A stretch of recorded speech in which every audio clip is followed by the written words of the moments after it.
Bien-aimé, le Seigneur a mis une parole dans mon cœur que je vais partager avec vous.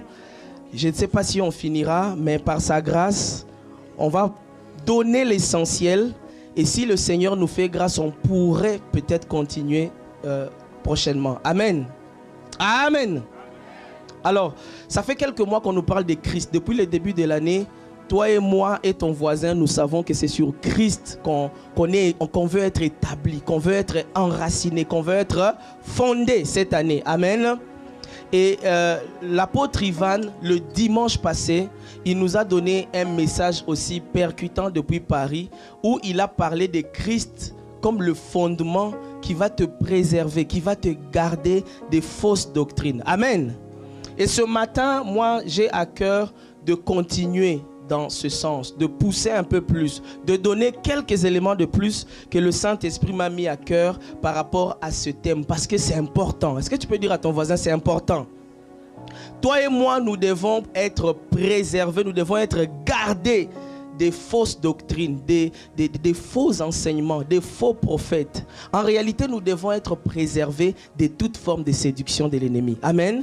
Et ces séductions sont nombreuses. Ces séductions sont nombreuses. Donc aujourd'hui, je vais ajouter quelques aspects afin que toi et moi, on soit vigilants. Amen. Alors le titre de mon message ce matin, c'est le fondement. Christ, le fondement qui te préserve de toutes les séductions de l'ennemi. Quelqu'un peut dire avec moi, Christ, Christ, le fondement qui me préserve de toutes les séductions de l'ennemi. Amen. Alors bien aimé, en introduction, j'aimerais te rappeler, parce que tu le sais déjà, que sur cette terre, il y a toi et moi, mais il n'y a pas que nous. Amen. Il y a aussi des esprits. Le Saint-Esprit est là, le Saint-Esprit habite en toi, le Saint-Esprit est en ces lieux, les anges de Dieu sont là, mais il n'y a pas que ces êtres-là. Sur cette terre, il y a un être qui te déteste. Il y a un être qui ne t'aime pas. Il y a un être qui veut ta mort, qui veut t'égarer, qui veut ta perte, qui veut que tu te éloignes de Dieu. Mais dans le nom de Jésus, il a déjà échoué. J'ai dit dans le nom de Jésus, il a déjà échoué. Parce que Jésus l'a vaincu à la croix. Mais il est important, malgré que le diable est vaincu, que toi et moi nous soyons conscients que s'il n'a plus ses armes, il a été désarmé, il y a une petite arme qu'il a gardée, c'est la ruse, c'est le mensonge, c'est la séduction. Amen. Et le plus grand objectif du diable, c'est de séduire le maximum pour les amener en enfer. Amen. La Bible nous dit dans Apocalypse au chapitre 12, le verset 12, c'est pourquoi réjouissez-vous cieux, voilà, et vous qui habitez dans les cieux, mais malheur à la terre et à la mer, car le diable est descendu vers vous, animé d'une grande colère, sachant qu'il a peu de temps. Donc nous sommes face à quelqu'un qui n'a pas d'avenir, qui a peu de temps et qui est animé d'une grande colère. Et il sait que pour lui, il n'y a pas de chemin retour.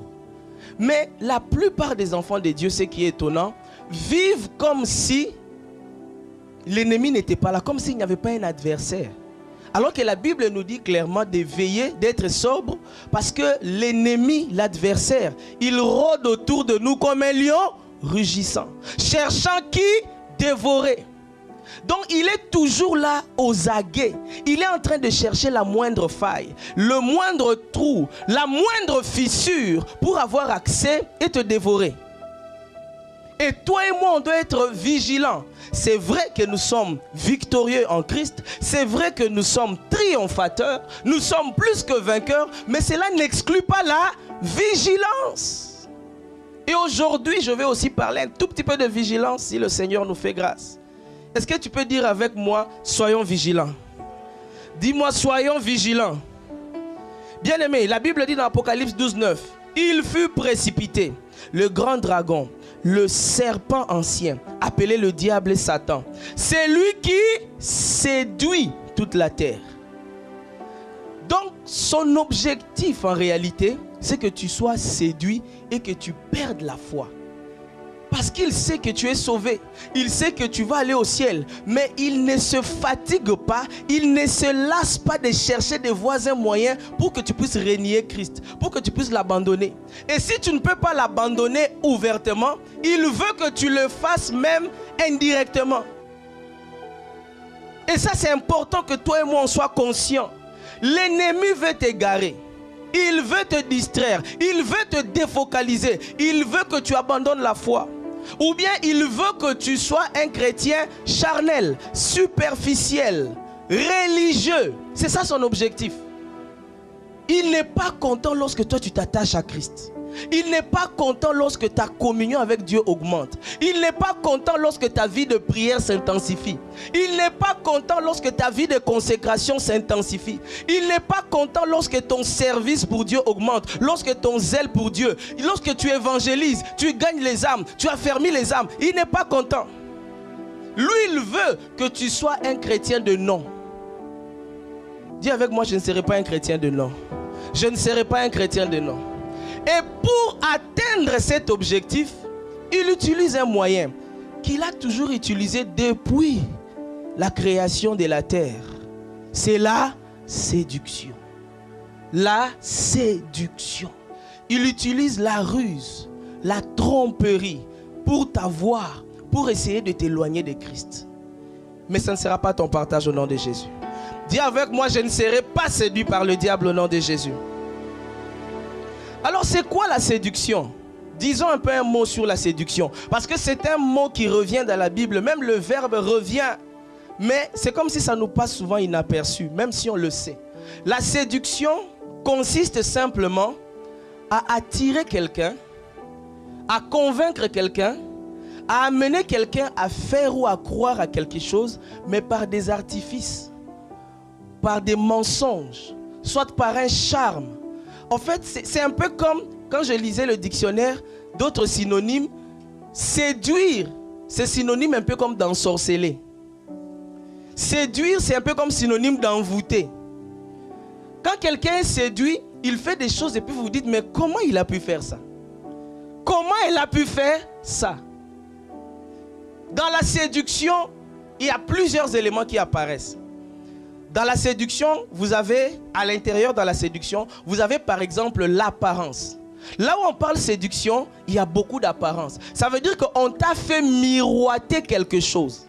On t'a fait croire à quelque chose.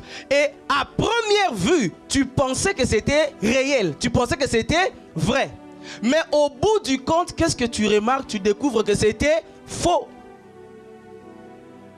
La séduction, c'est comme, je ne sais pas comment je vais dire ça, c'est comme du vernis sur une couche. Je me rappelle toujours de cette histoire bizarre où un monsieur avait besoin d'un chien, je pense blanc, et puis on est allé trouver un chien noir qu'on a peint, et puis on le lui a vendu. Et puis quand il l'a amené à la maison, il l'a lavé, il a constaté que ce n'était pas la couleur du chien. En fait, on t'a fait croire à quelque chose, mais après, à la fin, quand tu as fait ça, ou quand tu as cru à ça, à la fin de l'histoire, tu te rends compte que oh, j'ai été trompé. Ah, on m'a eu. C'est ça la séduction. Donc dans la séduction, il y a un élément tromperie. Il y a un élément ruse. Et cette tromperie, cette malice vient souvent avec l'apparence. Parce qu'on sait que tes 5 sens, tes yeux, ta bouche, ton nez, tes mains vont être attirés par ce que tu vois. Vont être attirés par la beauté de la chose. C'est ce qu'on retrouve lorsqu'on lit Genèse au chapitre 3, les 5 premiers versets. La chute d'Adam et Ève. La Bible dit quelque part que la femme, donc Ève, elle vit le fruit et qu'il était bon à manger. Mais c'était déjà bon à la vue. Et elle est tombée, elle a mangé et elle a donné à son mari. Et nous les enfants de Dieu, nous ne faisons pas souvent attention à ces séductions. Et ce matin, Dieu m'envoie pour te dire, fais attention aux séductions du diable. Fais attention aux séductions de l'ennemi. Sois vigilant. Sois sobre. Sois aux aguets. Parce que dans la séduction, on va te présenter des choses. On va te présenter des deals. On va te présenter des affaires. Vous connaissez toujours ces affaires-là. On te dit d'ici 5 mois, tu auras 10 millions. Et puis tu mets ton argent 10 ans après jusqu'à aujourd'hui, tu n'as même pas eu 1 million. Tu as été séduit. On connaît toujours ces histoires où on apprend que oh, cette dame-là a séduit ce monsieur-là.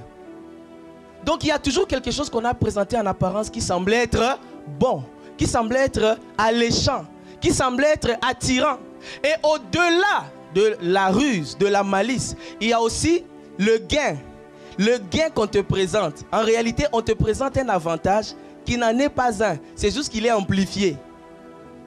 On te dit, si tu mets seulement 10 000, tu auras 100 millions. On te dit, non, c'est pas grave, c'est pas grave. Tu peux mentir, c'est pas grave, il n'y aura rien. Il n'y aura rien, c'est juste toi et moi.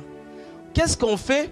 On te fait croire que, en fait, on diminue l'intensité de la conséquence. On réduit l'envergure, l'amplitude des conséquences que tu vas subir et on agrandit les petits gains qui sont en réalité inutiles.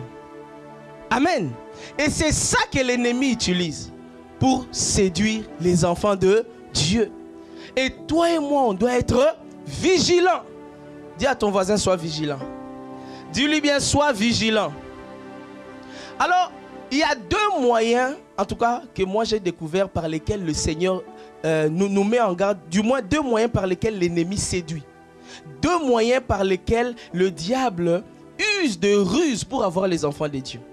Le premier moyen, c'est les forteresses. Aïe, aïe, aïe, les forteresses reviennent encore. Les forteresses. J'allais dire, demande à ton voisin s'il est là de temps en temps le mercredi. Parce qu'on ne parle que de ça. Les forteresses, ça veut dire les raisonnements, les hauteurs, ces voix intérieures qui te poussent à désobéir à Dieu. C'est une forme, en fait, c'est un moyen de séduction de l'ennemi. C'est un moyen de séduction. En fait, l'ennemi, à travers les forteresses, il séduit soit par un raisonnement. Ça veut dire quoi? Il te donne des arguments pour ne pas accomplir la volonté de Dieu. Il te donne des arguments pour ne pas faire ce que Dieu veut. Et ces arguments sont humainement corrects, humainement convaincants. Amen. N'est-ce pas que tu entends cette voix qui te dit ne lui pardonne pas à cause de ce qu'il t'a fait? Humainement, c'est logique. Mais selon Dieu, c'est illogique. N'est-ce pas que tu entends cette voix qui te dit tu as beaucoup de dépenses, ne donne pas la dîme? Humainement, ça paraît logique. Mais selon Dieu, c'est illogique. N'est-ce pas que tu entends cette voix-là qui te pousse à être jaloux, à te fâcher contre ton frère ou ta soeur parce qu'il a eu quelque chose? Et la voix te dit, c'est toi qui aurais dû avoir ça. C'est toi qui aurais dû mériter ça. Et la voix te donne même des raisons pour te dire, d'ailleurs, il est même incompétent. D'ailleurs, elle n'est même pas belle comme elle s'est mariée même avant. Hey, les frères dans cette église ne voient pas bien. Hein? Jaloux. Bien-aimé, c'est ces voix-là qui viennent te séduire. Ça te donne des arguments qui sont en réalité faux, mais tu les crois. Et le diable utilise les forteresses pour t'amener petit à petit à t'éloigner de Dieu. T'amener petit à petit à renier Christ. Pas forcément par ta bouche, mais par tes actes. Pas forcément par ta bouche, mais par tes actes. C'est pourquoi toi et moi, on doit être vigilants. Dis avec moi, je suis vigilant en Christ. La Bible dit, regardez Jacques au chapitre 1, verset 22. J'aime beaucoup ce passage. Mettez en pratique la parole. Et ne vous bornez pas à l'écouter, en vous trompant vous-même par des faux raisonnements. Ce passage, il est puissant concernant les forteresses, les faux raisonnements. Ce passage nous dit, ne vous bornez pas à l'écouter. Ça veut dire qu'il s'adresse à des personnes qui écoutent la parole. Il s'adresse à toi et moi, nous qui écoutons. Il ne s'adresse pas à des païens. Il ne s'adresse pas à des gens qui sont en dehors de l'église.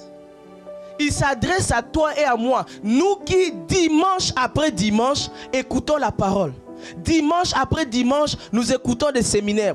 Dimanche après dimanche, nous écoutons des enseignements. Mercredi, vendredi, des conférences. Mais le Seigneur nous dit, ne vous bornez pas à l'écouter. Si on peut garder le passage à l'écran. Et ensuite, le Seigneur dit, mettez en pratique. Ne vous bornez pas à écouter. Mais il donne directement. Quand vous vous bornez à ne pas écouter, En réalité, vous vous trompez vous-même par de faux raisonnements. Il y a un raisonnement qui t'amène à désobéir à Dieu. Il y a un raisonnement qui fait que malgré la profondeur, la longueur et même la pertinence des paroles que tu reçois de la part de Dieu, tu n'obéis toujours pas à cette instruction. Et ce faux raisonnement-là, c'est une séduction du diable.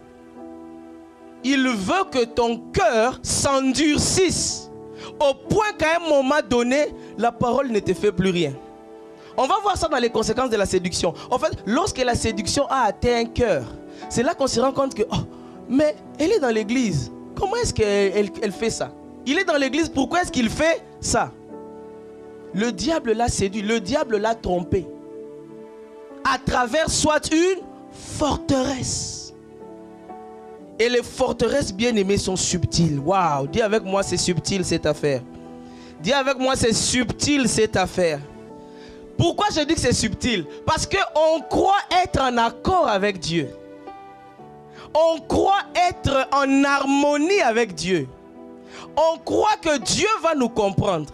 On pense que nos raisons sont suffisantes pour nous justifier devant Dieu. C'est ça le problème des forteresses. Ça veut dire quoi? Tu ne pries pas, mais tu penses que Dieu comprend parce que tu es souvent fatigué. Dis à ton voisin, Dieu ne comprend pas.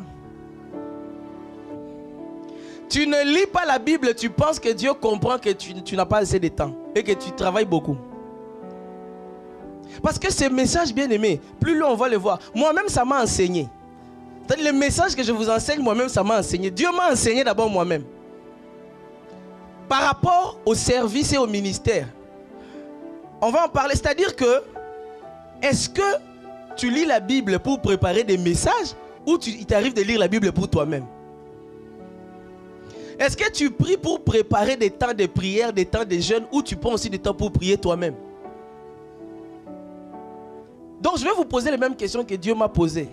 C'est quand la dernière fois que tu as jeûné pour toi-même? Pas jeûner pour l'église, jeûner pour les œuvres, jeûner pour les ministères, jeûner pour que le royaume avance. Oui, c'est bien, mais pour toi-même, pour ta relation avec Dieu, pour ta communion avec Dieu. Tu penses que Dieu comprend? Dieu ne comprend pas. Dieu ne comprend pas. Ce qu'il attend de toi, c'est l'obéissance, pas les justifications.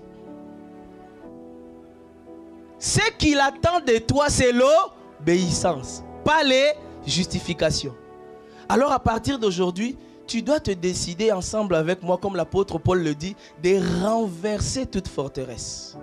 De renverser toute pensée qui s'oppose à l'obéissance de Christ. Toute pensée qui s'oppose à l'obéissance de Christ doit être combattue avec acharnement. Ça ne doit pas être cajolé. 2 Corinthiens 10:5, nous renversons les raisonnements et toute hauteur qui s'élève contre la connaissance de Christ et nous amenons toute pensée captive à l'obéissance de Christ. Et bien aimé, j'aimerais insister un peu ici sur la pensée. Parce que de manière générale, les enfants de Dieu, nous négligeons les pensées. Est-ce que tu te rends compte que les actes que tu poses commencent dans tes pensées?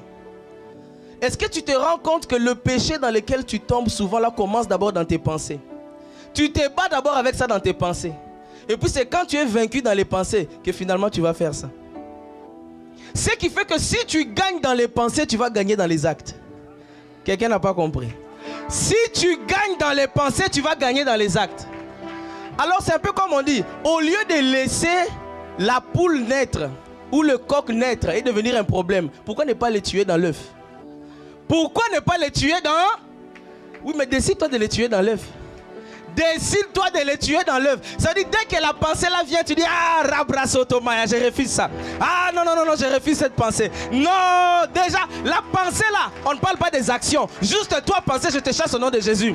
I rebuke you. Je ne peux pas penser comme ça. Je ne peux pas être jaloux de mon frère. Je ne peux pas être jaloux de ma soeur. Je ne peux pas être orgueilleux. Non, je ne peux pas penser que je suis supérieur que mon frère. Non, je ne peux pas mépriser mon supérieur, mon chef. Non, je refuse ça.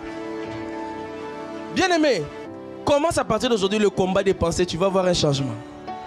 Commence le combat des pensées, tu vas voir ça. C'est dans les pensées. Et c'est là que l'ennemi commence par nous séduire. Parce qu'il sait que si dans les pensées il a gagné, les actes finiront par suivre. Parfois les actes ne suivent pas le même jour, mais ça finit par suivre. Pourquoi? Parce que dans les pensées, tu as perdu. Mais à partir d'aujourd'hui, tu gagnes dans les pensées. À partir d'aujourd'hui, tu es victorieux dans tes pensées. À partir d'aujourd'hui, dans le combat des pensées, tu es vainqueur. Ah, si tu dis un bon amen, c'est ton partage au nom de Jésus. Au nom de Jésus. Amen. Deuxième moyen par lequel l'ennemi nous séduit. Ça, c'est là où les Romains s'empoignèrent. C'est ce que le peuple a développé depuis le dimanche passé. Deuxième moyen que l'ennemi utilise pour te séduire, pour te tromper, pour inoculer dans ton esprit ce qui n'est pas de Dieu. L'ennemi utilise les faux enseignements et les faux enseignants. L'ennemi utilise les faux pasteurs, les faux docteurs, les faux prophètes, les faux quoi encore, les faux apôtres, les faux quoi encore, évêques, pour introduire dans ton esprit des faux enseignements. Donc ici on a d'un côté les fausses doctrines ou les faux enseignements et de l'autre on a les faux docteurs qui véhiculent ces enseignements. Amen. Et ici je vais encore insister, bien aimé. J'ai l'impression que la majorité d'entre nous, nous sommes naïfs. Nous sommes naïfs alors que le Seigneur Jésus lui-même a tiré la sonnette d'alarme. Il nous a mis en garde. Et le Saint-Esprit, par la bouche de l'apôtre Paul, nous a encore mis en garde plusieurs fois. On va regarder quelques passages qui montrent que Dieu nous avertit déjà. Il nous dit attention, soyez vigilants. Faites attention, ne vous laissez pas avoir. Mais c'est comme si ces paroles, nous ne les avons pas encore reçues. Matthieu chapitre 7 verset 15. C'est Jésus notre Seigneur qui parle. Il dit quoi? Gardez-vous des faux prophètes. Ils viennent à vous en vêtements de brebis. Il y a une autre version qui dit vêtements d'agneau, je pense. Mais au-dedans, ce sont des loups ravisseurs. Bien-aimé, tout celui que tu vois en train de tenir le micro, ou du moins sur Facebook ou sur Instagram, n'est pas forcément une brebis. Je vais plus loin. Tout celui même que tu vois dans l'église n'est pas forcément une brebis. Bien-aimé, je ne veux pas t'amener à devenir soupçonneux ou à cogiter le mal, parce que l'amour ne soupçonne pas le mal. Mais ça n'exclut pas la prudence. Ça n'exclut pas la vigilance. Ah, dis à ton voisin, sois vigilant. Parce que même l'apôtre Paul, quelque part dans Galates, il va le dire, dans Galates 2,4. Et cela à cause des faux frères. Bien-aimé, avant même de parler des faux serviteurs de Dieu, il ne faut pas oublier qu'il y a aussi des faux frères. Il y a aussi des fausses sœurs. Ah, on doit en parler, bien-aimé. L'objectif, ce n'est pas d'introduire les soupçons à l'église. L'objectif, ce n'est pas de vous amener à avoir peur et à commencer à avoir peur des frères et sœurs. Non, ce n'est pas ça le message. L'objectif, c'est simplement de te dire, tout en gardant l'amour, tu ne soupçonnes personne. Tant que tu n'as aucune preuve, tant que tu n'as pas de preuve, ne soupçonne rien, n'imagine rien, ne suppose rien. Mais sache quelque part que tout le monde n'est pas vrai. Tout le monde n'est pas vrai. Chères sœurs, tous les frères ne sont pas vrais. Plus j'avance dans le ministère, plus je le constate. Que ce soit ici ou même à Toronto, j'ai dit aux sœurs, tous les frères ne sont pas forcément vrais. Ça ne veut pas dire qu'il n'y a pas de vrais. Il y a des vrais. Mais à côté du blé, il y a aussi les vrais. Oh, chère sœur, le frère qui vient te voir te proposer des choses là, va voir pasteur Tony. Va voir un peu Malga. Dis-lui, il y a un frère là qui m'a dit qu'il veut m'épouser. Il m'invite chez lui à 23h pour qu'on prenne un café autour de la Bible. Tu seras surpris, le pasteur te dit, tu es la troisième sœur qui vient de me dire ça. Dis avec moi, hey. Tu seras étonné, le pasteur te dit, tu es la quatrième personne qui vient de me dire ça. Il y a aussi 3 autres sœurs, mais personne ne sait. Bien aimé, tout le monde n'est pas vrai. Soyons vigilants. Chers frères, toutes les sœurs ne sont pas aussi vraies. Ah, les frères, toutes les sœurs ne sont pas vraies. Est-ce qu'il y a un frère qui dit amen? Est-ce qu'il y a un frère qui dit un bon amen? Toutes les sœurs ne sont pas. Derrière les maquillages, les mascaras, là, les rouges à lèvres, il y a des choses. Derrière les faux d'été, là, il y a des choses. Frère, sois vigilant. S'il y a un frère à côté de toi, bouge-le, dis-lui, sois vigilant. Dis-lui, sois vigilant. Sois vigilant. Sois vigilant. Ne t'embarque pas directement. Ne commence pas un projet de mariage trop rapidement. Sois vigilant. Prie d'abord, prie Dieu. Que Dieu t'aide, que Dieu t'amène à discerner. Que Dieu puisse t'ouvrir les yeux. Ma prière, c'est que Dieu puisse illuminer les yeux de ton cœur. Que Dieu te montre qui est vrai, qui est faux. Au nom de Jésus, c'est ton partage. Amen, amen, amen. Alors, bien-aimés, revenons maintenant au faux. Regardez avec moi encore Actes 20, 29 à 31. L'apôtre Paul insiste. Il dit ceci. Je sais qu'il s'introduira parmi vous après mon départ des loups cruels qui n'épargneront pas le troupeau et qu'il se lèvera au milieu de vous des hommes qui enseigneront des choses pernicieuses pour entraîner les disciples après eux. Et regardez le verset 31. Il dit quoi? Veillez donc. On doit veiller, bien-aimés. Vous souvenant que durant 3 années, je n'ai cessé nuit et jour d'exhorter avec larmes chacun de vous. Donc le Saint-Esprit insiste, veillez, veillez. Il y aura des faux, il y aura des loups, il y aura des malicieux, il y aura des hypocrites, il y aura des méchants. Mais ils viendront avec la peau des agneaux. Ça veut dire quoi? En apparence, il n'y aura rien qui peut t'amener à croire que ce monsieur est faux. En apparence, il n'y aura rien qui peut t'amener à croire que cette femme de Dieu est fausse. Regarde encore ça encore c'est la meilleure pour toi. 1 Timothée 4, 1, 2 et pour moi. Version parole de vie. Regardez ça, c'est fort. L'Esprit Saint, le Saint-Esprit tire la sonnette d'alarme. L'Esprit Saint le dit clairement. Dans les derniers temps, certains abandonneront la foi. Ils suivront les idées fausses. On continue. Et les enseignements qui viennent des esprits mauvais. Point. Il y a des enseignements qui viennent des esprits mauvais. On cite Jésus à l'intérieur. On cite le Père. On cite le Saint-Esprit. Mais l'enseignement là vient d'un esprit mauvais. Le verset suivant qui m'intéresse le plus, regardez. Des gens faux et menteurs les tromperont par leurs paroles. Ces gens-là, donc qui sont faux et menteurs, ils ont une conscience marquée par l'erreur. Ça c'est fort. La conscience est marquée par l'erreur. Comme au fer rouge.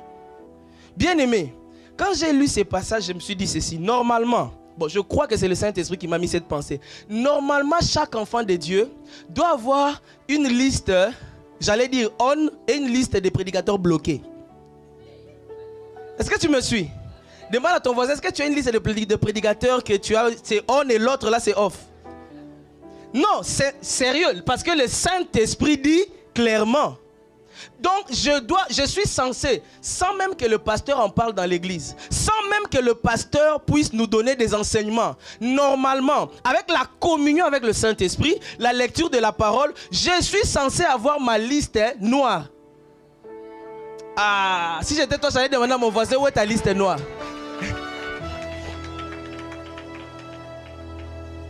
Demande un peu à ton voisin, où est ta liste? Tu as une liste noire? Bien aimé, ça peut aussi sauver des vies. Hein? Parce que toi, tu peux avoir une liste noire, mais tu ne sais pas qu'une personne dans ta liste est le prédicateur préféré de ton voisin. Ton voisin l'écoute jour et nuit. Et il fait des choses à l'église, tu dis, ah le frère là, je le comprends. On est dans la même église, mais son comportement... Ce que tu ne sais pas, c'est qu'il y a un esprit mauvais qui inspire les enseignements qu'il écoute.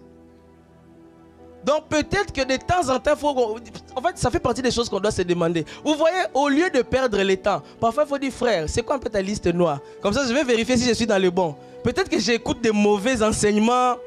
Bien aimé, dans l'église, ce n'est pas exclu. Pourquoi? Parce que ces gens-là dont on parle, qui sont méchants, qui sont mauvais, qui sont trompeurs, l'une des caractéristiques majeures qu'ils ont, c'est en fait la capacité à séduire. C'est des très bonnes paroles.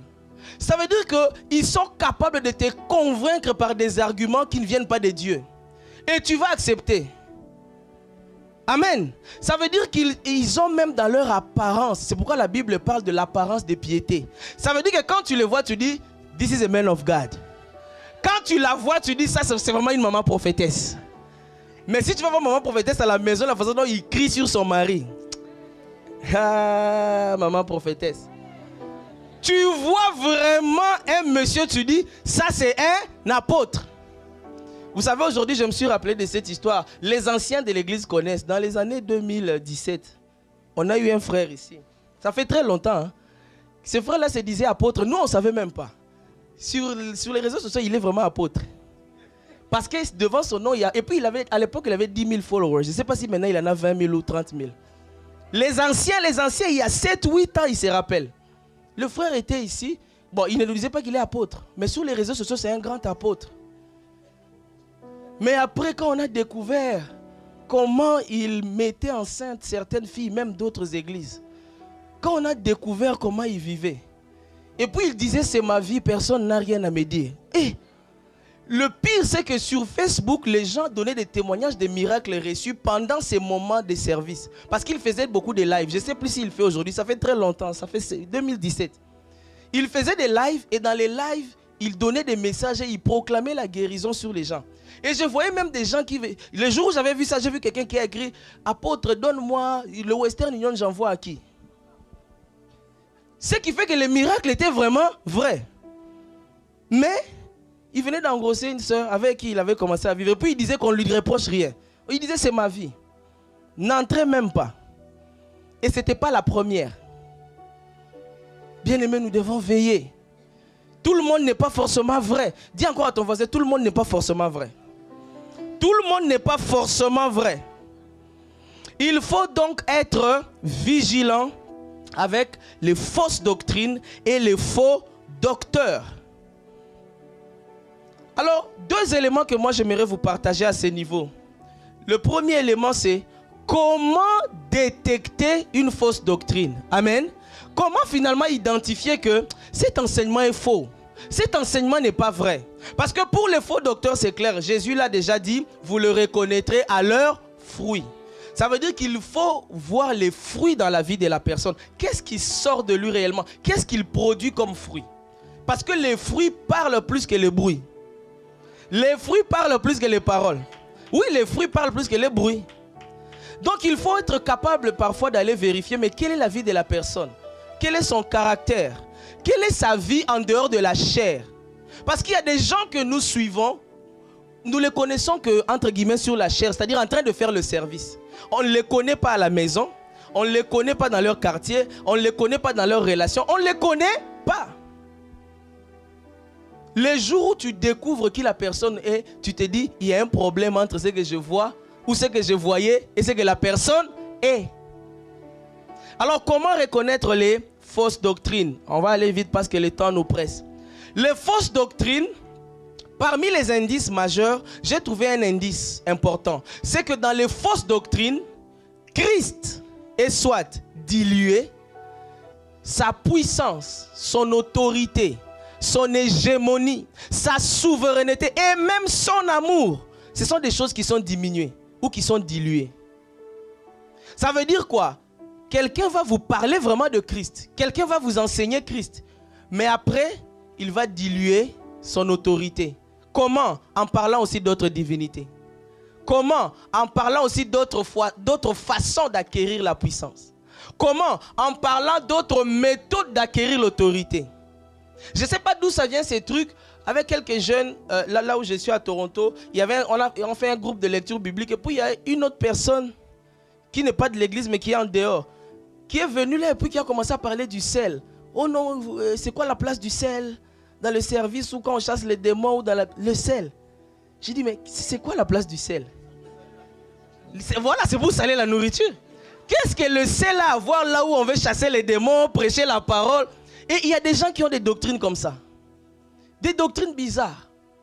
C'est-à-dire quoi? Au lieu de garder Christ et Christ seul, on ajoute des choses. Ah, il faut le sel. Ah, il faut que tu te regardes sur une eau là, le matin avant de sortir, tu vois ton visage, je ne sais pas moi quoi. Oh non, les anges d'abord, il faut d'abord aller appeler les anges. Qui a dit qu'il faut aller appeler les anges? Ah non, il y a des mystères compliqués que vous devez connaître. Il y a des mystères que vous devez reconnaître. En fait, vous voyez, j'ai lu ce passage ce matin. Ça m'a touché. Dans 2 Corinthiens, c'est ça. 2 Corinthiens 11, 3. Regardez ce que la Bible dit.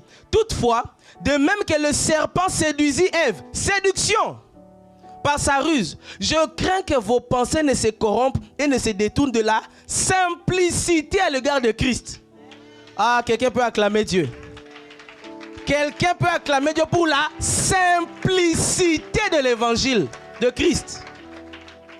Donc, l'apôtre Paul dit, connaître Christ là, normalement, il y a une simplicité.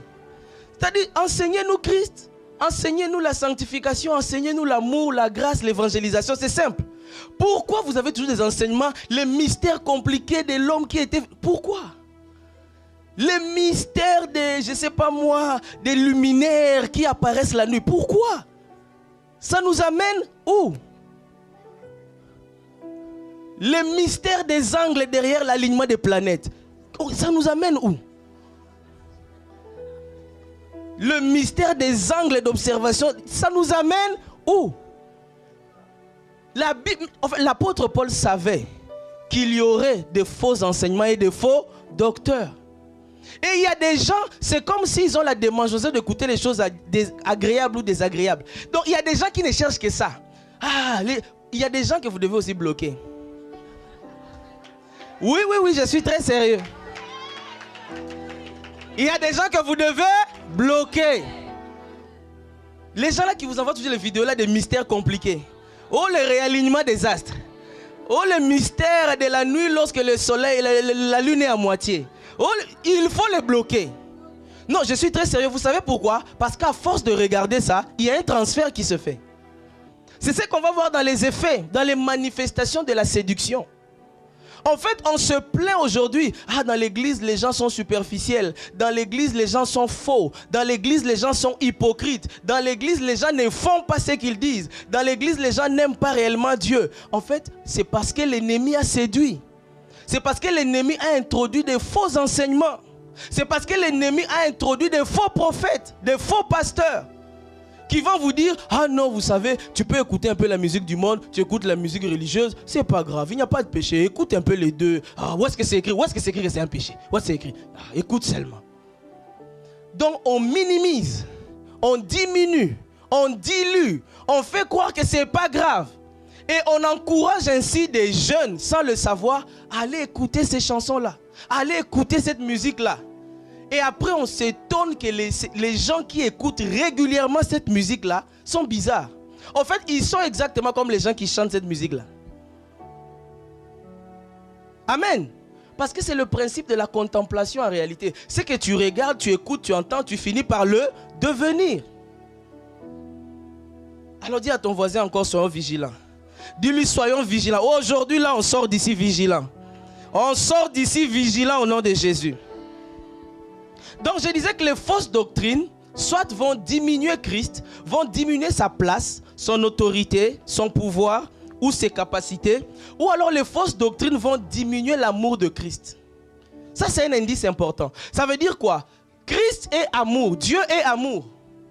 Alors parce que Dieu est amour, il y a des choses que je fais par amour pour Dieu. Et je fais par amour pour mes frères et sœurs. Mais vous allez vous rendre compte que dans ces fausses doctrines-là, vous allez aimer les gens de moins en moins. Plus vous écoutez certaines personnes, vous devenez méchant. Plus vous écoutez certaines personnes, vous devenez déloyal. Plus vous écoutez certaines personnes, vous devenez désobéissant. Parents, vérifiez ce que vos enfants écoutent. J'insiste, chers parents, vérifiez qu'est-ce que vos enfants écoutent. Un enfant qui était correct, qui était obéissant, un enfant qui était bien, tout d'un coup, après avoir fréquenté un certain endroit, l'enfant devient désobéissant. L'enfant devient têtu. L'enfant devient compliqué, bizarre. L'enfant ne veut plus écouter. L'enfant a commencé à écouter une personne. L'enfant a commencé à suivre une personne. L'enfant a commencé à regarder quelque chose. Et ça lui a transmis le caractère de cette personne. Ah, tu peux acclamer Dieu. Dis avec moi, je refuse ça.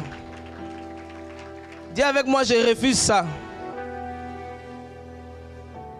Alors, avançons un peu plus. Si nous savons que l'ennemi, il nous séduit par des forteresses, des faux raisonnements, par des hauteurs, des pensées qui sont contraires à la volonté de Dieu. L'ennemi nous séduit par des faux enseignements, des faux pasteurs, des faux prophètes. Voilà pourquoi on ne doit pas écouter tout le monde. Lorsque une personne est séduite, il y a des effets, il y a des manifestations.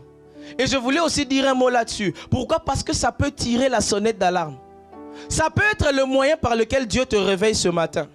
Et ma prière, c'est que le Saint-Esprit te réveille. Ma prière, c'est que le Saint-Esprit puisse t'enflammer, te réembraser, te ranimer ce matin. Pas seulement toi, mais ta famille, ton mari, ta femme et tes enfants. Si c'est ton partage, dis-moi un bon amen. Les manifestations ou les effets de la séduction dans la vie des enfants de Dieu. J'ai résumé ça en une phrase. C'est que lorsque les enfants de Dieu tombent dans les séductions, les ruses, les tromperies du diable, ils deviennent des personnes proches de l'église mais loin de Dieu. Bien-aimés, on doit se réveiller. On doit se réveiller.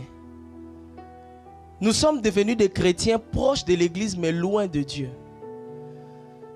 Nous sommes devenus des chrétiens connectés à l'église mais déconnectés de Dieu. Nous sommes devenus des chrétiens embrasés dans la communion fraternelle, mais il y a une froideur dans sa communion avec Dieu. Nous sommes devenus des chrétiens très présents dans le service, dans l'église, mais totalement absents dans les lieux secrets, dans la prière. Nous sommes devenus des chrétiens très spirituels en public, mais en réalité, très païens en privé dans le lieu secret.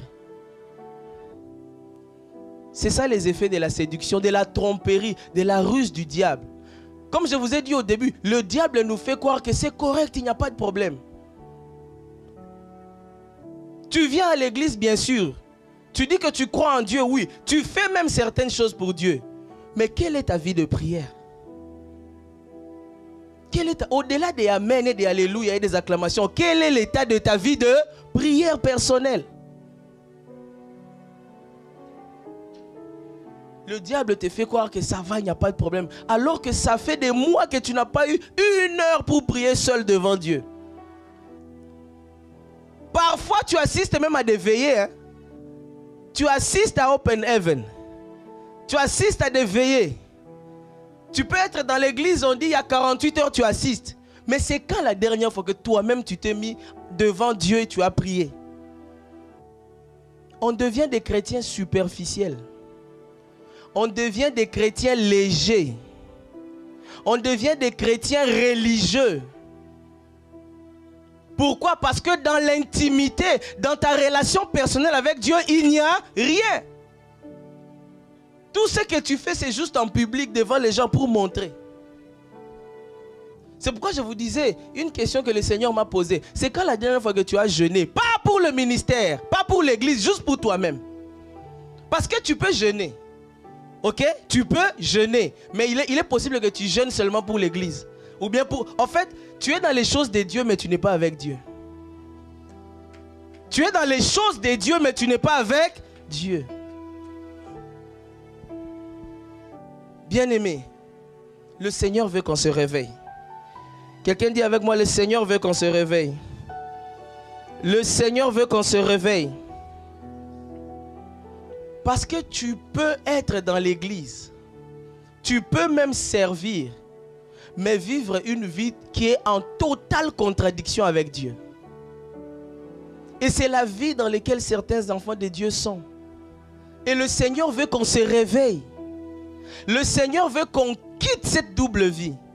C'est ça la séduction. Tu es dans l'église. Tu pries. Peut-être même tu sers. Mais tu vis avec ton compère ou ta copine, vous n'êtes pas mariés. Tu penses que Dieu comprend? Dieu ne comprend pas. Dieu ne comprend pas. Sur la chair, je dois te dire que Dieu ne comprend pas. Si tu viens me voir aux soins pastoraux, je commence maintenant à donner des conseils pour qu'on trouve des voies et moyens. Mais ici, je te dis, Dieu ne comprend pas. Donc, tous les arguments que tu te mets là, c'est des forteresses. Séduction de l'ennemi. Tu es dans l'église. mais tu es dans l'adultère en permanence. Comme personne ne sait, personne ne voit, tu penses que ça va aller. On devient des chrétiens superficiels, bien-aimés. On devient des chrétiens légers. Et parfois, on veut même qu'on nous donne des enseignements que nous aimons. On ne veut plus qu'on parle de certaines choses. Ah, ça sera trop dur. Ah, mais attention. Mais... Bien-aimé, Dieu ne comprend pas la désobéissance. Il est prêt à pardonner le pécheur, mais il ne comprend pas le péché. Ce qui fait que même ce matin, si tu reviens à lui, il a toujours les bras ouverts. Il est prêt à t'accueillir. Mais ne reste pas dans cette situation et croire que c'est normal. Est-ce que tu peux acclamer Dieu?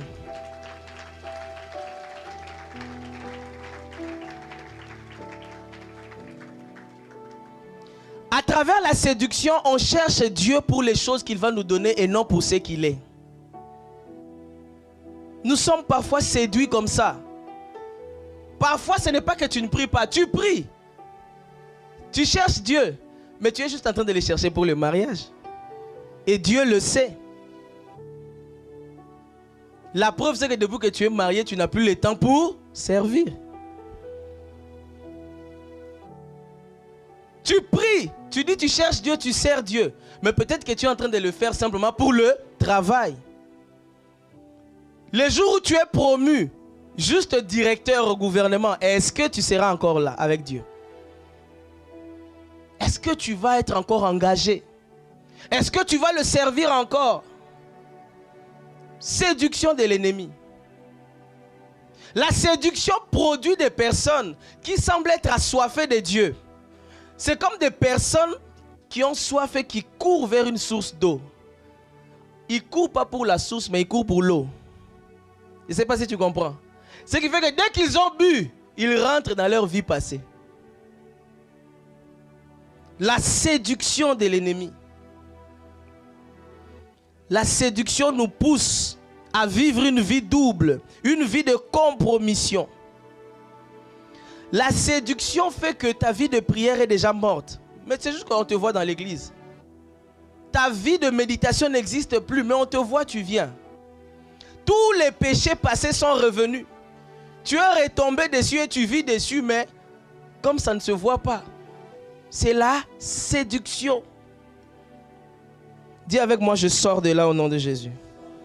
Dis avec moi, je sors de là au nom de Jésus. C'est là que je vous parlais des enseignants, des responsables des départements, des pasteurs, des ministres de Dieu. Mais qui vont chercher Dieu juste pour prêcher? Vont chercher Dieu juste parce qu'on lui a dit fais une exhortation de quelques minutes dans notre département. Quelle est la dernière fois que tu as fait une étude biblique tout seul, juste pour ta foi, juste pour t'enraciner davantage en Christ? Quelle est la dernière fois où tu as pris ta Bible et puis tu as pris ton cahier, je ne sais pas moi, bloc-notes, tu prends même des choses pour lire?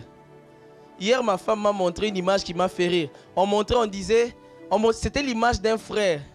On l'a montré avec la Bible, je ne sais pas moi, il avait beaucoup de documents là, commentaires bibliques, les versions. Et puis on a écrit au-dessus, parce qu'on lui a demandé de conduire la prière demain matin à l'église. Donc les jours où on lui dit tu conduiras ce dimanche la prière des stars. Samedi la personne se prépare. 5 heures, rabababababa. Mais si on ne te dit pas que tu vas conduire la prière dimanche, c'est quoi ta vie de prière? Bien-aimés, nous devons nous remettre en question. Nous devons nous réexaminer.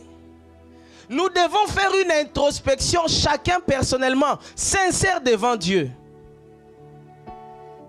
Ne suis-je pas séduit? Est-ce que je ne cherche pas Jésus pour d'autres choses? Est-ce que je ne prie pas seulement pour certaines raisons? Quel est l'état de ma relation avec Dieu? Parce que la vérité, c'est que lorsque nous sommes séduits et que nous vivons de telles vies, et ça c'est l'un des versets qui me fait plus peur, c'est qu'à la fin Jésus va dire je ne vous ai jamais connu. Jésus va dire je ne vous ai jamais connu. Alors bien aimé, peux-tu imaginer toutes les années que tu as accumulées en venant à l'église? Les années accumulées en servant, les années accumulées dans des veillées de prière, dans les 48 heures, pour que Jésus te dise, je ne t'ai jamais connu. En tout cas, là, tu dois dire avec moi, je refuse. Je refuse que ce jour-là, Jésus me dise, je ne t'ai jamais connu. Et l'un des moyens de bien refuser ça, c'est d'être vigilant, c'est d'être aux aguets, c'est de ne pas se laisser séduire, de ne pas se laisser emporter. Et j'insiste, les faux enseignements, les faux prophètes, ils sont rusés. C'est pourquoi on parle de séduction. Parce que si c'est quelqu'un qui venait directement et puis qui te dit, bon, moi je suis d'accord pour tel truc qui est mauvais ou qui est scandaleux ou qui est horrible, tu vas refuser.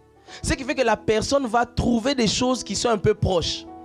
Des choses qui ressemblent un peu aux choses de Dieu. Des choses qui, à l'apparence, c'est ce que l'apôtre Paul dit. Lisons ça.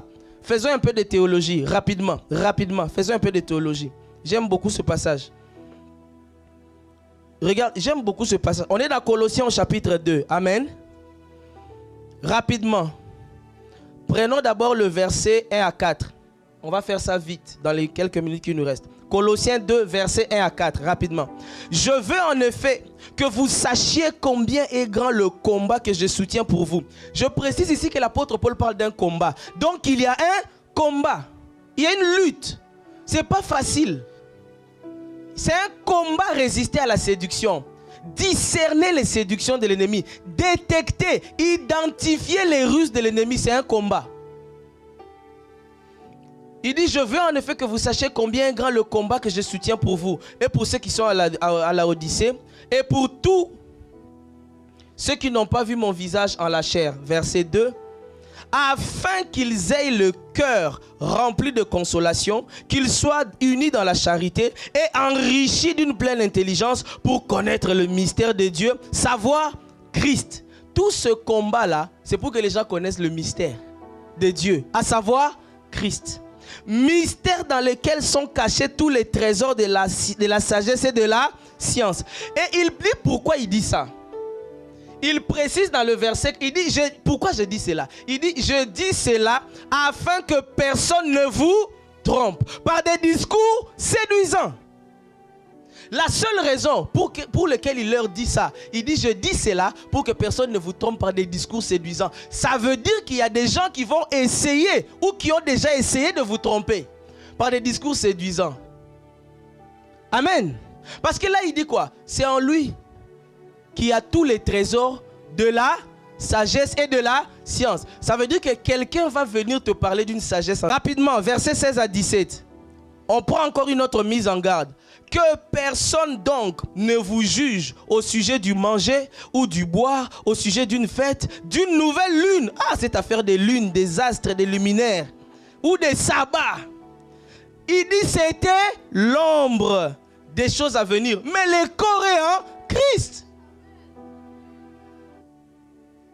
Bien-aimé, que personne ne vous séduise avec des théories compliquées. Comme si tu connaissais l'angle de passage de la Terre, Soleil, si tu connaissais de mémoire tous les éclipses qui vont venir, tu iras au ciel. C'est faux. C'est faux. Le Coréen, Christ. Rapidement, verset 18-19. Qu'aucun homme, sous une apparence d'humilité et par un culte des anges, ne vous ravisse à son gré le prix de la course, tandis qu'il s'abandonne à ses visions. Moi j'ai vu, moi je vois, j'ai vu le corps en bas de ses... Et qu'il est enflé d'un vieux orgueil par ses pensées charnelles, sans s'attacher au chef.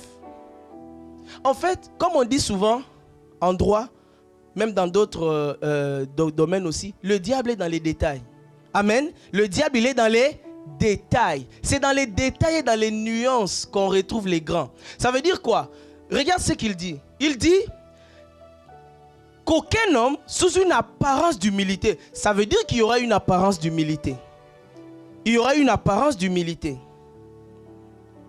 Et par un culte des anges, ne vous ravise à son gré le prix de la course, tandis qu'il s'abandonne à ses visions et qu'il est enflé d'orgueil, d'un vain orgueil par ses pensées, sans s'attacher au chef. Ça veut dire quoi ici? Ça veut dire simplement que la personne va tout dire, mais elle ne va pas s'attacher au Christ. La personne va vous présenter beaucoup de doctrines, mais finalement, ce n'est pas un dernier Christ qui sera vu.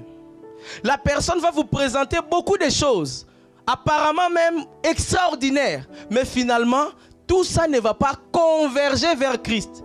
Alors que Christ est le chef, il est la tête. Ça veut dire que tout doit tendre vers Christ. Tout doit tendre vers Christ. Je me rappelle encore de ces jours où avec un frère de l'église, juste ensemble en parlant, on discutait de nos méditations et on a juste découvert que toute la Bible ne parlait que de Christ. Tout, parce que Jésus dit les Écritures rendent témoignage de moi. Ça veut dire quoi? Ça veut dire que de Genèse à Apocalypse, il ne s'agit que de Jésus. L'ancienne alliance préfigurait la nouvelle alliance en Christ. Adam lui-même, il était une ombre de Christ. Joseph, c'est une figure de Christ qui sauve et qui pardonne. Moïse est une image de Christ. Josué d'ailleurs, Yoshua, déclinaison Yeshua, c'est une image de Christ. Même Jonas, 3 jours dans le ventre du poisson, c'était une symbolique de Christ.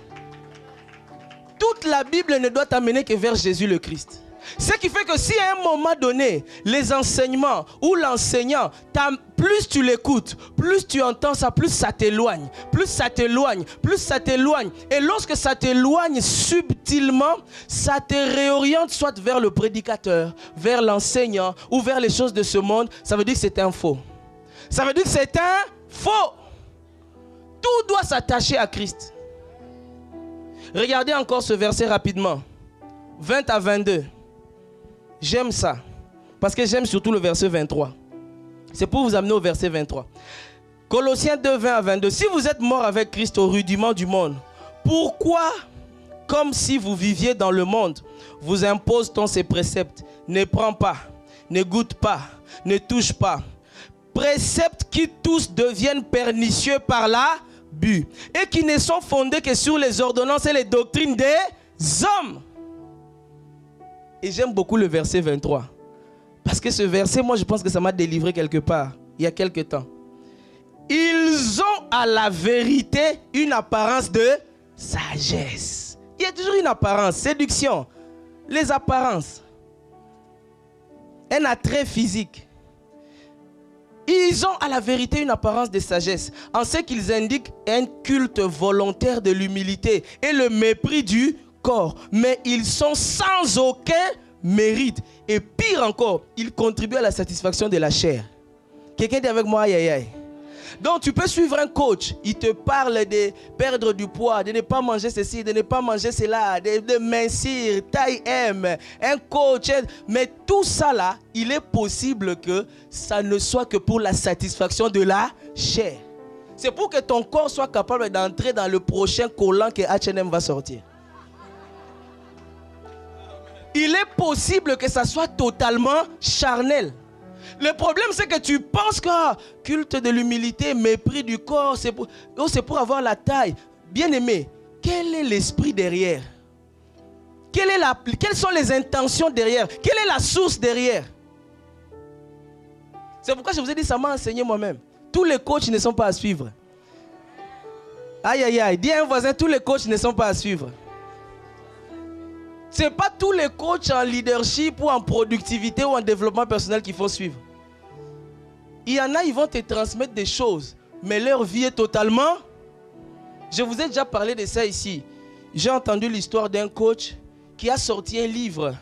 Et le livre que ce coach-là a sorti, c'était pour sortir de la dépression. Dépression, amertume, tout ça. Je vous ai raconté ça ici il y a quelques années. Le livre est sorti, le livre a été acheté par plusieurs personnes dans le monde. Mais le gars, il est dans la dépression actuellement. Totalement dépressif. Je ne sais pas s'il s'en est sorti. Donc il a écrit un livre, Comment sortir de la dépression. Le livre est vendu, les millions de gens lisent. Hein? Ce que vous ne savez pas, c'est que le gars, il est en train de mourir de dépression chez lui à la maison. Dis à ton voisin, ne suis pas n'importe qui. Dis-lui, ne suis pas n'importe qui.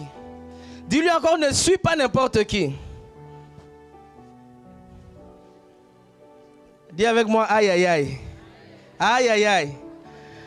Donc, ce que je disais, c'est que en réalité, toi et moi, lorsqu'on comprend ça, on comprend la séduction, on comprend les effets et les conséquences, on doit combattre ça. Avec hardiesse, avec audace, avec une sainte colère. Alors, comment être préservé de ça? Comment combattre ça? On va conclure avec ça dans quelques minutes. Comment être préservé de ces séductions du diable, de ces séductions du monde, de ces séductions de la chair? Comment en être préservé? Comme on l'a dit tantôt, bien-aimé, c'est en étant enraciné en Christ. La Bible dit vous avez tout pleinement en lui. C'est un tout inclusif, rien ne manque. On est encore dans Colossiens chapitre 2, versets 6 à 7. L'apôtre Paul nous donne une clé. Il dit ceci. Ainsi donc, comme vous avez reçu le Seigneur Jésus-Christ, marchez en lui. Ici, marcher en lui, c'est comme si tu l'avais enfilé, c'est comme si tu l'avais porté et tu marches à l'intérieur de lui. C'est ça l'image. Étant enraciné et fondé en lui. Bien aimé, cette petite phrase est importante. Enraciné et fondé en lui. En fait, c'est le secret pour que la maison qu'est ta vie ne soit pas ébranlée. C'est le secret pour que ta vie spirituelle ne soit pas ballottée. Tu dois être enraciné et fondé en Christ. Et les racines dont on parle là, ce n'est pas les racines d'une jeune plante. Ça veut dire que tu es tellement enraciné que c'est difficile de t'enlever. C'est difficile de te shake, comme on dit. Tu es tellement fondé. Alors la question c'est, quel est ton niveau de fondement? Ou alors, comme l'apôtre Ivan aime dire, quel est l'état de tes fondements? Parce que le fondement c'est Christ. Alors quel est l'état de tes fondements, de ta fondation en Christ? Est-ce que c'est une fondation fissurée? Une fondation qu'une maladie peut emporter? Une fondation que la pauvreté peut renverser? Une fondation que le célibat à 45 ans peut renverser? Quelle est la fondation? Quel est l'état de la fondation? Est-ce que c'est une fondation qui peut être emportée par une doctrine qui viendra demain? Je ne sais pas moi, ça sera peut-être sur l'eau, je ne sais pas. Quel est l'état de ta fondation? Parce que partout où il faut résister aux attaques du diable par la séduction, l'apôtre Paul revient sur Christ. Partout où il faut résister face à la séduction, on revient sur Jésus le Christ comme fondement. Ça veut dire qu'on reconnaît que quelque part, c'est comme si on s'est éloigné un peu de lui. Christ n'était pas complètement formé. L'amour de Christ n'était pas complètement là. La connaissance de Christ n'était pas complètement là. C'est pourquoi les gens sont ballottés. C'est ce que l'apôtre Paul nous dit. Éphésiens 4, 11 à 14. Regardez ce que l'apôtre Paul dit. Il a donné. Et il a donné les uns comme apôtres, les autres comme prophètes, les autres comme évangélistes, les autres comme pasteurs et docteurs, pour le perfectionnement des saints en vue de l'œuvre du ministère et de l'édification du corps de Christ, jusqu'à ce que, en-il, nous soyons tous parvenus à l'unité de la foi et de la connaissance du Fils de Dieu, donc de Jésus le Christ, à l'état d'homme parfait, à la mesure de la stature parfaite de Christ. C'est ça l'objectif, qu'on atteigne cette stature-là. Et il donne la conséquence. Quand on a atteint ça, regardez ce qui se passe. Afin que nous ne soyons plus des enfants flottants et emportés à tout vent de doctrine, par la tromperie des hommes, séduction, par leur ruse dans les moyens de séduction. L'apôtre Paul nous a donné la clé. Christ doit être formé. Tu dois être fondé en Jésus le Christ. En fait, Christ doit devenir, comme l'apôtre Paul dit, Christ est ma vie. J'ai envie de demander à quelqu'un, c'est quoi ta vie? Est-ce que c'est une voiture? Est-ce que c'est une maison? Est-ce que c'est le mariage? Est-ce que c'est ton mari ta vie? Parce que si c'est le mari qui est ta vie, alors tu es à côté. Si c'est ta femme qui est ta vie, tu es à côté. C'est Christ qui doit être ta vie. C'est quoi ta vie? Est-ce que ce sont les enfants? En tout cas, si la vie de Job, c'était ses enfants, il allait renier la foi. Si la vie de Job, c'était d'abord ses enfants, il allait renier la foi. Il allait insulter Dieu. C'est quoi ta vie? Est-ce que c'est ton travail? Ton travail au gouvernement, à la banque? C'est ça ta vie? Un travail, un job, tu peux le perdre. C'est quoi ta vie? Ta vie est assise sur quoi? Ta foi est bâtie sur quoi? Ton espérance est sur quoi? Ton compte en banque? Un investissement immobilier, et si tu le perdais demain? Ta vie est assise sur quoi? Ton espérance est assise sur quoi? Ta foi est bâtie sur quoi? Et le pire, c'est lorsque c'est bâti sur le pasteur. Parce qu'un pasteur aussi peut faillir. S'il faillit, tu abandonnes Christ parce que le pasteur a failli? Ta vie est bâtie sur quoi? Dis à ton voisin que ta vie soit bâtie sur Christ. Que ta vie soit bâtie sur Christ. Et c'est, en fait, il est la solution. Il est le fondement. C'est comme si, quand tu es en lui et que tu es fondé en lui, c'est comme si tu es vacciné contre ces choses. C'est pour ça qu'il y a des gens, quand il y a de nouvelles doctrines, certains sont emportés, d'autres ne le sont pas. Ceux qui sont emportés n'étaient pas bâtis en Christ. Ceux qui ne sont pas emportés, ils savent que ça vient, ça part. Jésus reste le... Ah, tu peux acclamer Dieu.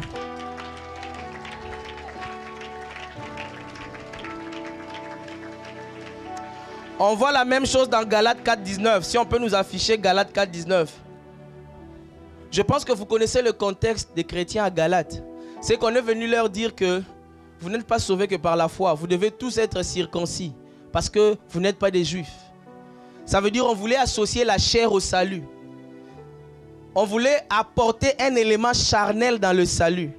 Et l'apôtre Paul, il s'est insurgé contre ça. Il a dit c'est pas normal. C'est pas normal. C'est aux Galates que l'apôtre Paul va dire qui vous a ensorcelé. Il a dit vous couriez si bien. Qu'est-ce qui vous est arrivé? Est-ce qu'on peut remettre ce passage-là? J'ai toujours l'impression que l'apôtre Paul pleure quand il dit ça. Il dit Galates. Parce que ce sont ses enfants. Il dit vous couriez si bien. Et ça c'est le problème des personnes qui ont bien commencé en Christ. Mais en cours de route, ils ont écouté de mauvais enseignements. En cours de route, les offenses sont venues. En cours de route, les plaisirs de la vie sont remontés. En cours de route, les soucis de la vie sont revenus. En cours de route, il y a des déviations, il y a des attaques. Et l'apôtre Paul dit, vous couriez bien. Qui vous a arrêté pour vous empêcher d'obéir à la vérité? Donc les Galates étaient comme embrouillés par ces nouvelles doctrines. Et c'est là que l'apôtre Paul va dire dans Galates donc 4.19, mes enfants, pour qui j'éprouve de nouveau les douleurs de l'enfantement, jusqu'à ce que Christ soit formé. C'est ça la clé. En d'autres termes, si Christ était déjà formé, il n'allait plus souffrir ces douleurs. Si Christ était déjà formé dans les cœurs des Galates, il n'aurait pas été emporté, il n'aurait pas été troublé par ces nouvelles doctrines. D'où je reviens à ma question. Je crois que le Saint-Esprit nous la pose ce matin. Quel est l'état de ta fondation en Christ? Ta vie est bâtie sur quoi? Ta foi est bâtie sur quoi? Ta foi ne peut pas être bâtie sur une guérison. Parce que tu peux être guéri aujourd'hui, demain tu tombes encore malade. C'est Christ qui ne change pas. C'est Christ qui est éternel. Ta foi est bâtie sur quoi? Ne bâtissez pas votre foi sur un don. Ça aussi c'est une séduction. Tu es allé chez quelqu'un, il avait un don de prophétie ou de parole de connaissance qu'il t'a donné. Pour toi ce don-là est devenu le fondement de toute ta vie chrétienne. Non, le fondement c'est Christ. On ne bâtit pas une vie chrétienne sur un don. On ne bâtit pas une vie chrétienne sur un talent.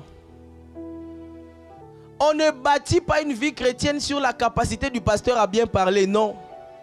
On ne bâtit même pas une vie chrétienne sur les miracles.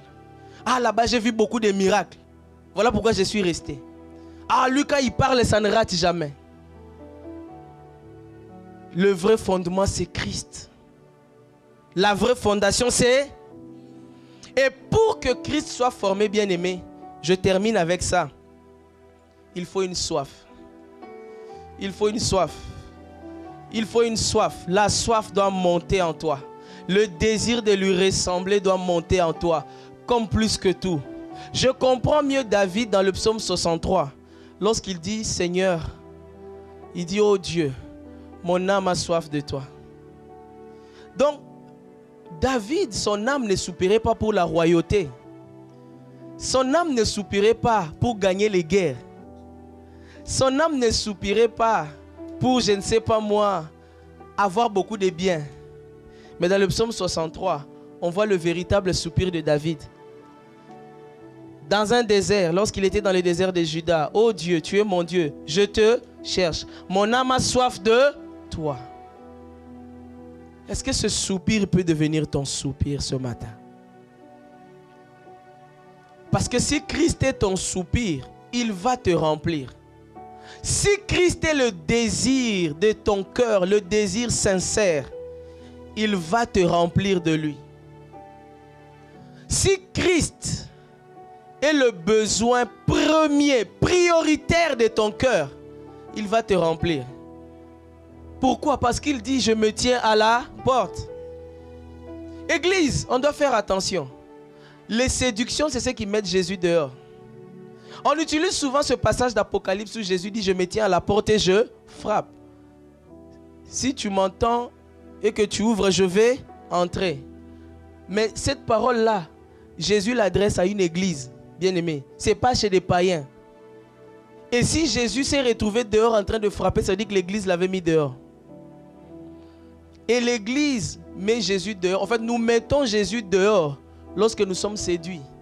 Comme j'ai dit, nous commençons à vivre une double vie. On pense que ça va aller. On devient compromis. Oui, on peut garder ce passage. On devient léger. On devient négligent. On perd la vie de prière, mais on prie en public. On perd la communion en prière, mais on fait beaucoup de veillées en public. On ne médite plus en secret, mais on vient se faire passer pour un connaisseur de versets bibliques en public. Ce sont des choses qui nous éloignent de Dieu. Ce sont des choses qui mettent Dieu dehors. Mais comme je le disais ce matin, il se tient à la porte de ton cœur et il frappe. Il dit, si quelqu'un m'entend ma voix et ouvre la porte, j'entrerai chez lui. Je souperai avec lui. Alors est-ce qu'on peut se tenir debout? Si c'est ton désir, si c'est ton soupir, tiens-toi debout afin que nous puissions prier ensemble. Shadabadea Rabrazito Mandabra Zekete Kamandaraba Shadabadea Rabadea Shabrabazito. Esprit de Dieu règne.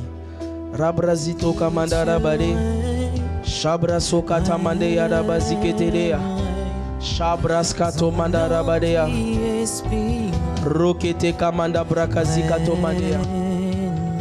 Est-ce qu'on peut d'abord incliner nos têtes et demander pardon à Dieu pour toutes les formes de séduction dans lesquelles nous nous sommes laissés aller, que ce soit des forteresses, des faux raisonnements de hauteur, mais aussi des fausses doctrines, des faux enseignants, des faux enseignements que nous avons écoutés, que nous avons partagés, que nous avons même soutenus, alors que le Saint-Esprit pointe du doigt et il nous dit non, ça ce n'est pas correct, non, ça ne vient pas de moi. Bien-aimés, élevons la voix et demandons-lui pardon. Demandons-lui sa grâce. Qu'il nous pardonne, qu'il nous purifie, qu'il nous relève. Père, nous élevons la voix et nous venons implorer ta grâce, ta miséricorde, ton pardon pour toutes les séductions de l'ennemi dans lesquelles nous nous sommes laissés aller. Aujourd'hui, Père, nous te demandons pardon. Nous les confessons. Nous demandons ta grâce. Purifie-nous par le sang de Jésus. Lave-nous. Ah Père, nous demandons la grâce pour ces portes que nous avons ouvertes, pour ces faux enseignements que nous avons acceptés, que nous avons partagés. Nous demandons pardon. Oh, nous implorons ta grâce. Aie compassion de nous. Shabra soto mandere yarabadea. Shabra sekata marekete mandere bare badea. Au nom de Jésus.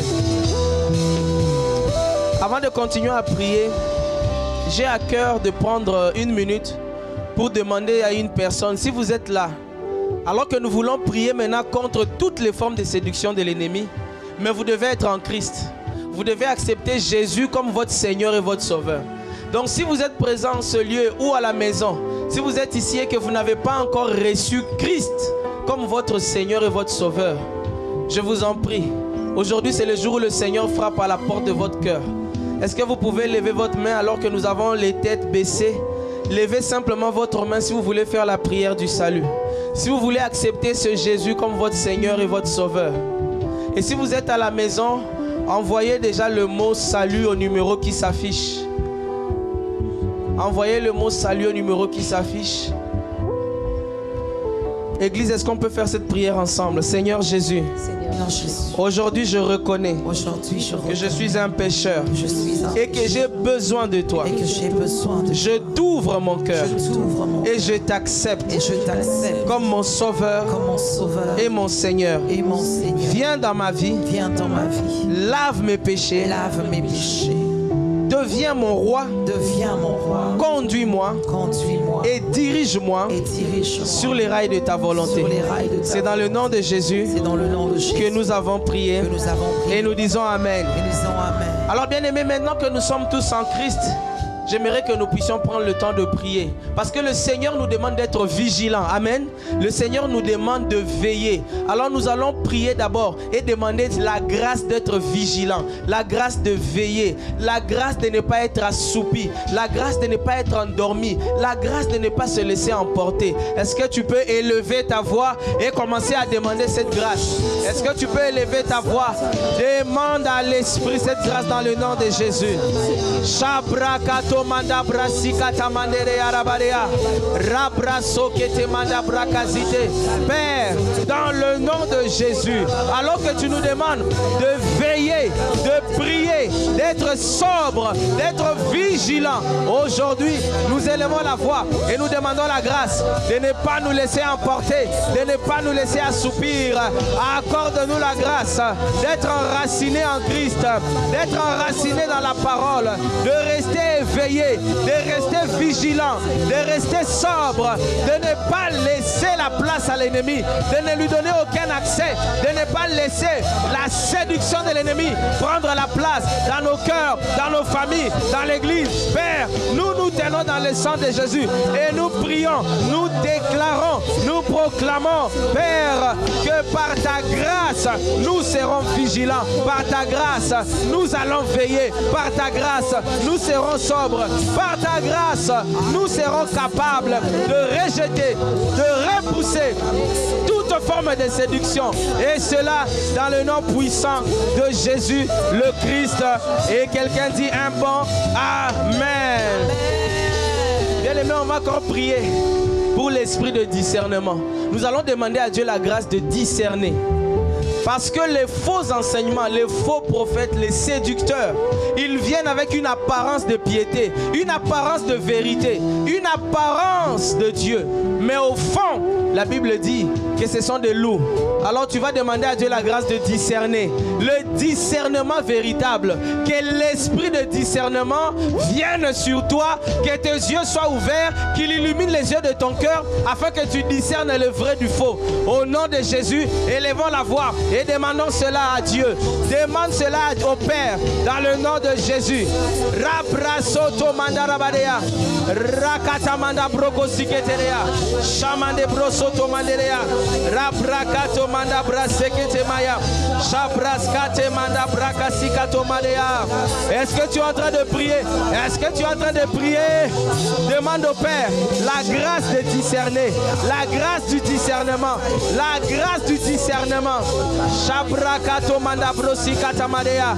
Père, dans le nom de Jésus, accorde à son peuple par le Saint-Esprit la grâce du discernement, l'esprit de discernement, les dons de discernement, afin de discerner le vrai du faux, de discerner le vrai du faux, de discerner le vrai du faux. Oh Père, répands sur nous cette grâce.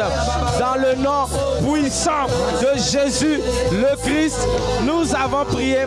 Et quelqu'un dit un bon Amen. Amen. Bien-aimé, l'un des moyens de ne pas tomber dans les séductions de l'ennemi, dans les faussetés, c'est être enraciné dans la parole. Enraciné en Christ, ça veut dire aussi enraciné dans la parole. Parce que Christ est la parole. Je disais mercredi, la parole, ce n'est pas des écrits sur un papier. La parole, c'est une personne. La parole, c'est une personne. Et cette personne, c'est Jésus le Christ. Alors nous allons prier, demander la grâce d'être enracinés dans la parole. D'être comme des chrétiens de Béret. Des hommes et des femmes qui lisent la parole de Dieu. Qui méditent. Qui ne se contentent pas de ce qu'on leur dit. Qui ne se contentent pas de ce qu'on leur raconte. Mais qui lisent eux-mêmes la Bible pour connaître la parole. Alors élève la voix dans le nom de Jésus. Et demande cette grâce. Demande cette grâce. La grâce de lire la Bible. La grâce de la lecture de la parole. Shabra Sokata mandara, rekete manda brakazito, sokata mama mama mama, sharebarea. Oh Père, dans le nom de Jésus, nous élevons la voix et nous demandons la grâce de la méditation de la parole, être enraciné dans la parole, fondé dans la parole, établi dans la parole, lire sa Bible, méditer sa Bible, faire des études bibliques. C'est la grâce que nous demandons, c'est le désir de nos cœurs, c'est le soupir de nos cœurs. Et nous te le demandons, Père, dans le nom de Jésus le Christ. Shabrakata mandere bayarabarea, shamadere barea. Viens dans nos vies, frère, Esprit de Dieu.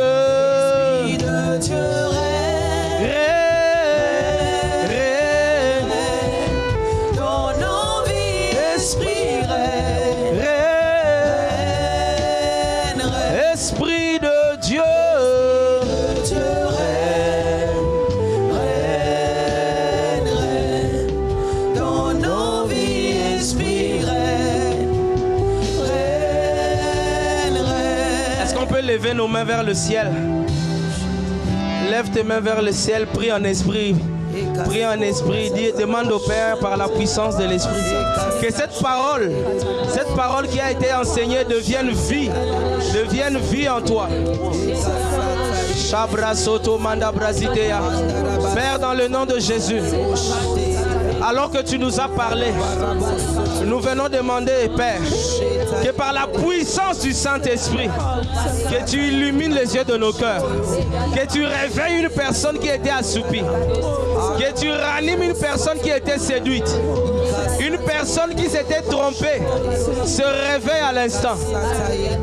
Bien, Père, dans le nom de Jésus, là où des esprits avaient pris place, là où des esprits méchants avaient un accès, nous les chassons dans le nom de Jésus. Vous libérez les âmes au nom de Jésus. Là où l'ignorance avait pris place, nous proclamons qu'elle est chassée par la vérité de la parole, par la parole qui est Jésus. Père, par ton esprit, répands-toi, déverse-toi, accorde cette grâce. Plus jamais de séduction, plus jamais de ruse, plus jamais de tromperie. Merci parce que tu nous réveilles. Merci parce que tu nous réveilles, tu nous ranimes, tu ouvres nos yeux, tu illumines nos yeux.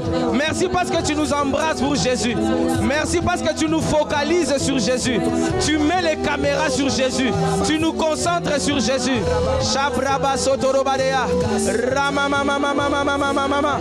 Père, la soif est importante pour chercher Christ, pour s'attacher à Christ, pour demeurer en Christ. Père, dans le nom de Jésus, je prie. Fais monter la soif. Fais monter la soif. Fais monter la soif. Fais monter la soif. Fais monter la soif. Dans un cœur. Dans un cœur. Dans un cœur. Dans un cœur. Un cœur reçoit la soif de Dieu. Un cœur reçoit la soif. Un cœur reçoit la soif. Pour Jésus. Ressembler à Jésus. Laissez Christ être formé. Reçois-le. Reçois-le. Reçois-le. Dans le nom de Jésus. Rabrasote manderea. Rakasototorea. Shama mama mama mama de. Reke Rezekete manda brasikato manderebaya. Shama mama mama mama marea. Rebrasikata manderere. Rekete te te te te te te te te ya. Shama mama derere ya. Rebrazoto manda brasikato mayara bradea. Shama mama derere ya. Rebra mama mama mama derere ya. Rebrazoto